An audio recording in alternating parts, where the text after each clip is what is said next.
गर्दन झुक गई और बड़े धीमे लहजे में कहने लगा, मैं नहीं खा सकता, मैंने रोजा रखा हुआ है। रोजा रखा हुआ है, नफली रोजा रखा हुआ है। कहते मैं और परेशान हुआ, मैंने फौरी तौर पे सवाल किया कि अब तू किधर जाएगा? तो कहने लगा, अब मैं कहीं नहीं जाऊंगा, मेरे एक दिन का खर्चा मेरे माँ बाप ने जो ड्यूटी लगाई है वो 3 दिनार है, पूरा हो गया है। अब मैं बाकी जो वक्त बचेगा या कुरान पाक की तिलावत करूंगा या मोहम्मद अरबी पे दरूद व सलाम पढ़ूंगा। मैंने कहा इफ्तारी कर लेना। कहने लगा, मुझे मस्जिद बता दो, मैं जाके अल्लाह अल्लाह करता हूँ, मुझे शाम को ले आना। इफ्तारी हमारे साथ उसकी तय हो गई, मस्जिद चला गया। मगरिब बाद लेने गया तो कहने लगा इशा के बाद आना। अब तो मैंने पानी से इफ्तार कर लिया, खाना खाने जाऊंगा तो जमात रह जाएगी। कहते हैं शाह के बाद मैं लाया, उसको खाना खिलाया। रात गहरी हो गई तो मैंने कहा तू सो नहीं जाता? कहने लगा कोई अर्ज नहीं, कभी दूर मजदूरी करने निकल जाऊं तो रह भी जाता हूँ, घर वालों को पता है। कहते मैंने मुसाफिर खाना खोला, यूं समझिए ड्राइंग रूम बैठक मैंने खोली, उसको सुला दिया। मैं और मेरी बीवी अपनी माजूर बेटी को रोटी देने गए और हमने जाके उसको खाना खिलाया जो टांगों से माजूर थी, और साथ कहा कि बेटी आज बड़ा परहेजगार जवान हमारा मेहमान है।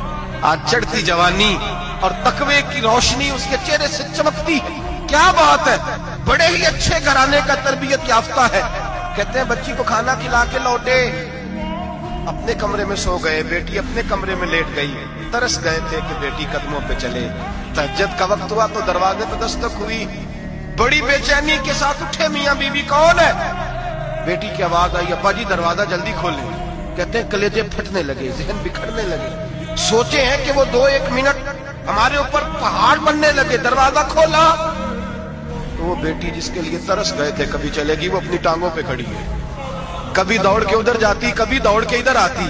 बेटियां परेशानी का फोन करते तो फिर भी आंसू निकल आते हैं, और बेटी घर में खुशी आ जाए तो फिर भी माँ बाप रो के ही शुक्र अदा करते हैं। इनके लिए रोते ही रहते हैं। कहते मैं तड़प गया, बीवी भी रोने लगी, बेटे ये क्या हुआ? हम तो मायूस होने लगे थे माज़अल्लाह कि अब तू ठीक नहीं होगी, क्या हुआ? कहने लगे अब्बा जी अम्मा जी आपने बताया ना नेक जवान आया है, नेक आया है। तो मैं आप चले गए तो मेरे दिल में ख्याल आया, ऐ अल्लाह अगर वो वाकई नेक है तो उसके सदके मुझे शिफाई अता फरमा दे।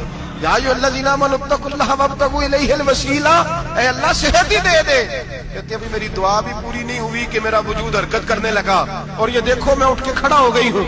कहते हैं हम लोगों ने ये देखा तो भागे उसके कमरे की जानिब। जब दरवाजे पे हाथ रखा तो दरवाजा खुल गया, आगे गए तो पलंग खाली था, एक रुक्का छोड़ गया है। कहने लगा मुझे पता है मेरी हकीकत खुल गई है, मैं तो अल्लाह का बंदा हूँ, अगर तुम्हें मुझसे जरा भी प्यार हो गया है तो फिर मेरे पीछे ना भागना, अल्लाह की बारगाह में झुक जाना, फिर गुनाहों से तौबा कर लेना। कहा वो तरबियत याफ्ता जवान आया है और मुझे बदल गया है। मेरे भाई माँ बाप की जिम्मेदारी औलाद को निखारना है, उनको संवारना है। रोजी रोटी की जिम्मे तो अल्लाह तबारक व तआला ने लिया हुआ है, जो ड्यूटी अल्लाह की थी वो माज़अल्लाह हमने अपने जिम्मे ले ली है। औलाद को रिज़्क़े हलाल की तरबियत करें, उन्हें हुक्म दें कि वो हाथ ना फैलाएं, उन्हें कहें कि वो मेहनत करके खाएं, लेकिन असल तो उनका इखलाक संवारना है।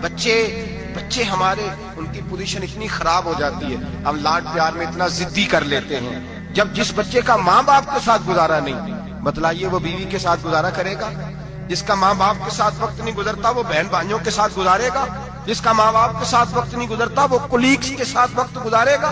किस तरह वो अपने आप को, मेरे नबी करीम सैयद आलम सल्लल्लाहु अलैहि वसल्लम ने ड्यूटी लगाई कि माँ बाप अपने बच्चे की तरबियत करें, उन्हें अल्लाह से जोड़ें।